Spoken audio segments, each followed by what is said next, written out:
리스트에 대해서 계속 공부하겠습니다. 이제 수정하기인데요. 리스트는 수정이 가능합니다. 스트링은 기억나시죠? 수정이 불가능했죠. 그래서 수정이 가능한 거를 우리는 뮤터블이라고 그랬고요. 수정이 불가능한 자료 구조를 이뮤터블이라고 했었습니다. 그죠? 스트링이 리스트가 대표적인 뮤터블이고요. 이뮤터블은 스트링이나 우리 곧 나오게 될 튜플 이런 애들은 값을 우리가 바꿀 수가 없어요. 자, 넘버스라고 하는 리스트를 하나 만들었습니다. 홀수로만 구성된 숫자 6개로 구성됐네요. 그죠? 넘버스 2, 인덱스를 2를 주게 되면 0, 1, 2니까 13이 출력, 이거 뭐가 이거 출력이 아니군요. 아니죠. 그죠? 자, 지금 이게 넘버스 2가 누구냐 하면 0, 1, 2니까 요 녀석이잖아요. 5. 그 값을 13으로 바꿔준 겁니다. 그쵸? 그래서 출력을 하면 값이 바뀐 걸 알 수 있죠. 스트링 같은 경우는 이게 안 됐었잖아요. 이뮤터블이었기 때문에. 하지만 리스트는 뮤터블입니다. 이렇게 뭐를 새로 넣거나 지우거나 값을 바꾸거나가 다 지원이 되고요. 굉장히 유연한 자료 구조죠. 그렇기 때문에 더 많이 사용이 됩니다. 할 수 있는 게 많죠. 자, 그래서 우리가 어펜드는 앞에서 한번 나왔죠. 맨 뒤에다가 넣어주는 거고요. 인서트라는 것도 있습니다. 어펜드는 맨 뒤에 추가하는 거고요. 인서트는 우리가 원하는 곳에 이제 삽입한다라고 보면 될 것 같아요. 알파벳이라고 하는 리스트를 잡았습니다. A, B, C, D로 구성되어 있고요. 어펜드 하게 되니까 맨 뒤에다 넣죠. 그러니까 D 뒤에 E가 들어가게 되는 구조가 되고요. 자, 이제 인서트입니다. 인서트 1 하게 되니까요. 지금 이 상황에서 0, 1인 거잖아요. 그쵸? 그래서 요 1의 자리에다가 Z를 넣는 겁니다. 그럼 결국은 A, Z, B, C, D가 되는 거죠. 자, 인서트는 그래서 요 위치에다가 얘를 인서트해라, 넣어라 라는 의미가 되고요. extend라는 것도 있네요. extend라는 거는 여러 아이템을 리스트로 표현해서 얘를 요 알파벳이라는 기존의 리스트에다 추가하는 거, 그러니까 concatenation 하는 거로 우리가 해석하시면 될 것 같습니다. 그래서 append와 insert는 굉장히 많이 사용을 합니다. 꼭 사용법을 여러분들이 숙지하셔야 돼요. 그 차이점에 대해서도 아셔야 되고요. 자, 리스트에서 아이템을 삭제하는 방법은 우리가 remove라는 거를 쓸 수도 있고요. 그 다음에 del이라는 걸 쓸 수도 있습니다. 먼저 remove를 한번 볼게요. 자, remove 한 다음에 우리가 어떤 값을 넣어주게 되면 이 값을 리스트 안에서 찾아서 걔를 없애줍니다. 얘는 이제 C가 삭제가 되겠죠. 그러면은 요걸 하고 난 다음에 프린트 알파벳 하게 되면 A, B, D, E가 출력이 되겠죠. 그 다음에 DEL은 뭐냐 하면 요 첫 번째에 있는 녀석을 없애라. 그러니까 인덱스를 주는 거죠. 그러면은 첫 번째가 B잖아요. 이게 A가 0번째, B가 첫 번째니까. 그죠? 그러면은 B가 요 문장에 의해서 사라지게 되는 거죠. 그러니까 요 위에서 C 사라졌고요. 요 밑에서 B가 사라졌죠. 그쵸? 그 다음에 요런 것도 있습니다. 팝이라는 게 있는데요. 알파.팝 하게 되면 우리가 팝이 뭐가 탁 튀어나오는 형상을 우리가 팝이라 그러는데 컴퓨터 분야에서는 맨 마지막에 있는 어떤 항목을 뽑아오는 걸 우리가 팝이라 그럽니다. 컴퓨터 분야에서는 팝의 반대말은 푸시예요. 푸시는 집어넣는 거고요. 팝은 하나를 꺼내 오는 겁니다. 그래서 알파벳.팝 하게 되면 하나가 딱 뽑혀져 나오게 되는 거고요. 그리고 그거를 우리가 x라는 변수 이름에 어사인 해주는 거를 의미를 하게 됩니다. 그리고 이제 출력을 하게 되면 a하고 d만 이제 남는 걸 우리가 확인을 할 수가 있습니다. 자, 요거 실습을 한번 꼭 여러분들 해보시도록 하세요. 자, 실습하실 때는 자, 이게 리무브 했잖아요. 그럼 여러분들이 꼭 한번 이거 확인을 하세요. 리무브 한 다음에 얘가 어떻게 바뀌었을까? 그죠? 이렇게 하고요. 확인하시고요. del 한 다음에도 궁금하잖아요. 알파벳이 어떻게 바뀌었는지. 알파벳 확인을 하시고요. 팝도 마찬가지. 팝은 밑에 프린트가 있네요. 그죠? 이렇게 한 다음에 돌리셔서 문장이 하나 실행될 때 어떤 변화가 생기는지를 꼭 눈으로 확인하셔야 됩니다. remove C 하면은 C가 사라졌죠. 그죠? 자, 프린트 알파벳 하게 되면은 출력이 됐고요. DEL 하면은 첫 번째 녀석이 사라지니까 요 상황에서 첫 번째니까 B라는 녀석이 이제 사라지게 되는 거죠. 그리고 출력을 하니까 ADE가 출력이 되고 있는 거고요. 그 다음에 X를 팝을 했죠. 그 상황에서. 팝을 하니까 맨 뒤에 있는 애가 뛰쳐나오는 거죠. E가 E를 끄집어냈으니까 AD만 남았죠. 그리고 출력하니까 AD가 출력이 된 거고요. 리스트가. X를 아까 팝한 거를 X라는 변수에다 어사인 했으니까, 그쵸? X 하게 되면 E가 출력이 되는 거. 요 상황을 여러분들이 이해를 하셔야 되고요. 이런 거 하시다 보면 꼭 궁금증이 생겨야 돼요. DEL은 명확해요. 첫 번째 녀석을 지워라. 그러니까 얘가 지워지는 거죠. remove C 하게 되면 우리가 앞에서 리스트는 동일한 아이템이 여러 개 들어갈 수도 있다 그랬잖아요. 만약에 이런 상황이면 어떻게 됐을까? 이렇게 C가 두 개인 상황. 그 상황에서 remove를 하면은 하나만 지울까? 다 지울까? 궁금하잖아요. 이런 궁금증이 막 생각이 떠올라야 되고요. 컴퓨터 분야에서 궁금한 거는 쉽죠. 그냥 짜서 돌리면 됩니다. 그죠? 돌리면은 지금 어떻게 됐나 보세요. remove C를 하게 되니까 이 상황에 있던 리스트가 이렇게 바뀌었습니다. 모양이. 그쵸? C가 어디께 삭제가 됐죠? 앞에 있는 C가 삭제됐죠. 그래서 우리는 추측하기를 remove를 하게 되면 하나의 아이템을 삭제하는데 맨 앞에서부터 찾아진 녀석을 삭제하는구나 라고 우리가 이해를 하면 될 것 같습니다. 이렇게 직접 여러분들이 손으로 타입한 다음에 결과를 눈으로 확인하면서 검증하는 게 중요해요. 그래야 기억에 남습니다. 그렇지 않으면 기억이 잘 남질 않아요. 자, 삭제하는 것도 이제 마찬가지로 직접 다 해보시고요. remove, deal, pop, 그 다음에 clear, clear도 있네요. clear는 리스트 내부의 모든 요소를 제거해라. 다 날려버리는 거네요. 그죠? 그래서 한번 해볼까요?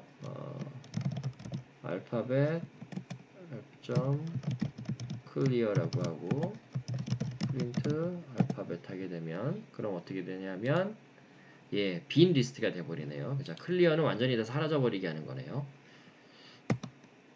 자, 여기서부터 이제 실습들이 계속 나옵니다. 실습들이 계속 나오는데, 뒤에 있네요. 그 동일한 녀석이 나올 때는 리스트 안에 어떻게 어떤 변화가 일어나는지. 앞에서부터 없어진다는 거 우리가 확인했지만, 여러분들이 한 번 더 여기 나오는 실제 실습들을 손으로 직접 쳐서 카피 페이스트 하면 안 됩니다, 여러분들은. 그래서 어떤 변화가 있는지를 직접 눈으로 확인하시기 바랍니다. 다시 한번 얘기하지만 리스트는 우리 고등학교 때 배운 집합과 다른 게 두 가지가 있습니다. 첫 번째, 동일한 아이템이 여러 개 나올 수 있다. 두 번째, 나오는 순서가 중요하다. 그쵸? 그러니까 리스트에서는 1, 2, 3으로 되어 있는 리스트하고요. 2, 1, 3, 이 두 개의 리스트는 다른 리스트가 됩니다. 왜냐하면 아이템의 개수와 등장하는 아이템은 같지만 순서가 다르죠. 그러면 얘네들은 다른 리스트가 된다는 걸 꼭 기억하셔야 되고요. 그래서 우리가 얘네들을 나열형, sequential이라 그러죠. 영어로는. 명사는 sequence죠. sequence 타입이다라는 걸 여러분들이 꼭 기억을 하셔야 돼요. 자, 찾기도 됩니다. 리스트에 아이템이 굉장히 많은 상황에서는 검색하는 기능이 필요하겠죠. 여러분들 우리 컴퓨터 전공하는 사람들은 검색이라는 단어에 대해서 굉장히 그 중요성을 잘 인식하고 있으셔야 돼요. 우리 컴퓨터 분야는 기본적으로 컴퓨터가 빠르잖아요. 반복을 많이 하죠. 또 다른 특징은 요즘 컴퓨터들은 메모리도 크고 하드디스크도 크잖아요. 정보를 어마어마한 양의 많은 정보를 저장을 할 수가 있습니다. 빅데이터라고 얘기를 하죠. 근데 정보를 저장만 해놓으면 아무 의미 없어요. 그쵸? 그거를 사용할 수 있어야 되는데 정보를 사용할 수 있게 함에 있어서 근본적으로 필요한 기술이 검색 기술입니다. 구글, 네이버, 다음 이런 회사들을 보면 사실 근본적으로는 검색해 주는 데예요, 다 그죠? 저장을 굉장히 많이 해놓고요. 사람들이 원하는 데이터를 찾고 싶은 질문이나 쿼리를 날리게 되면 거기에 대한 데이터를 찾아서 주는 거죠. 누가 더 정교하게 찾냐, 누가 더 유저의 입맛에 맞는 데이터를 찾아주냐, 이 싸움인 겁니다. 결국 우리 컴퓨터 분야에서는 여러분들이 search라는 단어를 만나게 되면 굉장히 큰 의미를 부여를 하셔야 돼요. 자, 여기서 이제 또 재밌는 게 나옵니다. 우리가 여태까지 in이라는 거 사용했었죠. 그죠? for loop이랑 결합해서 in을 많이 썼었잖아요. 근데 재밌는 건 in은 불리한 연산이라 그랬죠. 요 리스트 안에 얘가 있느냐를 불리한 연산을 사실 해주는 거였습니다. 그래서 B라는 스트링이 알파벳 리스트에 있냐? 있죠. 그럼 얘는 true가 출력이 되죠. 그 다음에 if가 알파벳에 있냐? 그럼 A가 있다 출력하고요. 그렇지 않으면 A가 없다를 출력해라. 알파벳에 보면은 지금 A라는 어, 문자가 하나 들어있잖아요. 문자의 스트링이 걔가 있으니까 true가 되는 거고요. in에 대해서 한 번 더 여러분들이 리마인드하고 넘어가셔야 됩니다. 자, 인덱스 함수를 쓸 수도 있습니다. 자, in을 해서 그러면 있는 건 알겠는데 알파벳 안에 C라는 게 걔가 리스트의 몇 번째 녀석이냐 궁금할 수 있잖아요. 그런 경우에 어떻게 하냐면 index라고 하는 함수를 쓰시면 돼요. 자, index라는 함수는 우리 리스트 데이터 타입이 자료 구조가 제공해주는 함수이고요. index C 하게 되면 얘가 두 번째에 있는 녀석. 왜냐하면 이게 0번째, 첫 번째, 두 번째죠. 이 두 번째에 있는 녀석이고 걔의 인덱스가 2다라는 걸 우리에게 알려주고 있죠. 인덱스 함수도 굉장히 자주 사용될 수 있습니다. 자, 뭐 인피니트 멤버가 있네요. 자, 이 슬라이드를 초안을 만든 학생이 인피니트를 좋아했던 것 같습니다. 자, 그래서 입력을 받아서요. 코드를 해석을 해볼까요? 먼저 리스트를 하나 정의를 해줬죠. 그 다음에 인풋을 받아들이네요. 인트로 변환 안 하는 거 보니까 그냥 스트링 타입 그대로 쓰겠다는 얘기인 것 같습니다. 그죠? 이름이니까 스트링 타입이 맞는 것 같고요. 그래서 그 받아들인 이름이 사용자한테 입력받은 이름이 그 리스트 안에 있는 거면 그쵸? 그 인덱스를 계산하네요. 그 인덱스 그 이름에 해당하는 인덱스를 계산해서 누구누구누구는 인피니티의 몇 번째 멤버입니다. 라고 출력이 되게 하고요. 그렇지 않다면 누구누구누구는 인피니티 멤버가 아닙니다. 점 포맷으로 우리 출력하는 거 앞에서 했었죠. 자, 재밌는 예제입니다. 여러분들이 꼭 손으로 타이핑해서 실습을 하고 결과를 확인하시기 바랍니다. 자, 이쯤에서 for loop을 한번 우리가 다시 한번 짚어보죠. 너무나 많이 나왔지만 range 10 하게 되면은 이게 직접 리스트를 생성하는 건 아니라 그랬습니다. 파이썬 2점대에서는 직접 리스트를 생성했어요. 하지만 3점대에서는 비슷한 역할을 하지만 리스트는 아니라 그랬는데 어쨌든 리스트를 우리가 해석을 할 수 있습니다. 그래서 0부터 9까지 얘가 쭉 돌아가는 동안 하나씩 하나씩 출력을 해주고 있는 거죠. range 타입이 리스트는 아니라 그랬잖아요. 근데 리스트로 변환할 수 있어요. 우리가 형변환. 가령 스트링을 인티저로 바꿨다라든지 float number를 인티저로 바꿨다라든지 그럴 때마다 우리가 형변환을 했었잖아요. 이렇게 형변환을 리스트로 해주게 되면 range 타입이 리스트 타입으로 형변환이 일어나게 됩니다.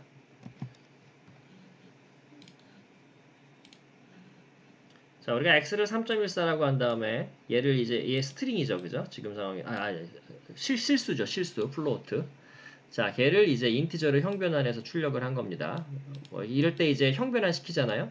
마찬가지로 range 함수로 만들어진 range 타입도 우리가 print y 하게 되면 얘가 range 타입이다라는 걸로 출력이 되지만 얘를 리스트로 형변환해 주는 겁니다. 요거랑 기본적으로 같아요 문법이, 그죠? y를 리스트로 형변화시켜 주게 되면 0, 1, 2로 리스트로 바뀌어서 출력되는 걸 확인을 할 수가 있습니다. 자, 리스트를 이용한 반복문 앞에서 몇 번 나왔었죠. 자, 리스트 자체를 그냥 여기다가 in 함수 오른쪽에다 둬서 불리안을 만들어서 for loop을 돌리게 하는 게 가능합니다. 이제 여러분들 이런 거는 완벽하게 이해하시고 계셔야 돼요. 자, 요거 이제 되게 재밌는 표현인데 이것도 이제 파이썬이 보면은 간결하고 재미있는 문법을 많이 지원해 주잖아요. 이것도 이제 대표적인 것 중에 하나입니다. 리스트 안에 for loop이 들어갈 수 있어요. 굉장히 파이썬만이 할 수 있는 재미있는 기능인데요. A는 1, 2, 3, 4 왼쪽 코드를 볼게요. result를 그냥 빈 리스트로 하나 타입으로 만들고요. num이 A에 있을 때마다 result.해서 append에서 원래 요 A에 있던 녀석들을 곱하기 3을 해서 리절트에다 넣어주고 있네요. 그죠? 그래서 최종적으로 리절트를 출력을 해보면 3692로 구성된 리스트가 출력된 걸 우리가 확인할 수 있습니다. 뭐 그렇게 어렵지 않은 코드죠. 요런 건 이제 읽으면서 여러분들이 해석할 수가 있으셔야 돼요. 자, 파이썬에서는 얘를 이렇게 간단하게 만들어 줄 수가 있어요. 지금 보면 이렇게 한 줄, 두 줄, 세 줄로 갔던 게 지금 오른쪽에 한 줄로 바뀐 겁니다. 그죠? 간결하죠? 자, result라는 변수를 잡아두고 있고요. 걔는 list 타입이네요. 그죠? 오른쪽을 보니까. 근데 리스트를 어떻게 생성을 하냐면 요 뒤부터 볼게요. 요 for num in a. 그러니까 num이라는 변수가 a에 있는 애들 있는 동안 그동안 num 곱하기 3을 해서 요 숫자로 구성된 리스트를 만드는 겁니다. 자, 다시 해석해 볼게요. 자, for num in a. 그러니까 num이 1일 때는 num이 1일 때 처음에 그죠? num이 2일 때, num이 3일 때, num이 4일 때 그렇게 forloop이 돌아가는 거죠. 그 각각에 대해서 num이라는 숫자에다 곱하기 3한 게 리스트의 아이템으로 들어가는 구조입니다. 그래서 왼쪽에 있던 세 줄이 오른쪽에 있는 요 한 줄로 바뀌어지는 거고요. 이거 많이 쓰여요, 이 문법. 왜냐하면 되게 처음에는 조금 어색할 수 있는데 쓰다 보면은 손에 익으면은 굉장히 편리합니다. 코드도 간결해지고요. 자, 심지어 이런 것도 가능해요. forloop을 만들 때 if문도 들어갈 수 있어요. 그러니까 여기서부터 여기까지가 이제 forloop이잖아요. 근데 if문이 추가로 들어가게 되면 요 조건을 만족하는 num에 대해서가 됩니다. 그죠? 자, 그러면은 해석해 보면 for num in a니까 num이 1일 때, 2일 때, 3일 때, 4일 때가 되고요. 그때 그 각각에 대해서 num이 2로 나누었을 때 0인 경우에 한해서 그러니까 짝수인 경우에 나머지가 0인 경우인 거죠. 그러니까 결국은 얘는 2와 4만 해당되는 거죠. 짝수니까. 그쵸? 그래서 걔를 곱하기 3하니까 6하고 12가 되는 거죠. 자, 이 문법을 우리가 list comprehension이라고 부릅니다. 이렇게 리스트를 생성하는데 forloop과 if문을 표현해서 리스트 안에 표현해서 리스트를 쉽게 생성하는 방법을 list comprehension이라고 합니다. 잘 실습으로 여러분들이 손에 익혀 놓으셔야 됩니다. 자, 실습을 한번 해보죠. list comprehension 문법을 사용을 해서 list x를 만드는데요. list x는 뭐냐면 1 이상 10 이하의 자연수들에 대해서 걔네들이 제곱으로 구성된 그러니까 1의 제곱, 2의 제곱, 3의 제곱 해서 10의 제곱으로 이루어진 리스트를 한번 여러분들이 만들어 보시죠. 예, 뭐 이거를 할 수 있는 방법은 되게 다양할 것 같아요. 저는 그냥 이렇게 해봤습니다. 큰 대문자 x를 리스트라 이름으로 했고요. 그다음에 i가 1부터 11까지 갈 때 레인지 함수를 쉽게 표현할 수가 있죠. 그때 i의 제곱을 우리가 x로 했고요. 자, 이렇게 해서 출력하게 되면 이제 우리가 원하는 대로 1부터 1 이상 10 이하의 자연수를 제곱한 걸로 리스트를 우리가 만들어 줄 수가 있죠. 1 이상 10 이하의 자연수 중에 4의 배수인 것만으로 해라라고 하면 어떻게 하면 될까요? 4의 배수인 것만으로 하면 i를 4의 배수니까요. 이럴 때 0으로 나누어 떨어지게 하는 수 이러면 4의 배수만 나오게 되죠. 출력하게 되면 4하고 8만 해당이 되니까 16과 64로 만들어질 수 있겠네요.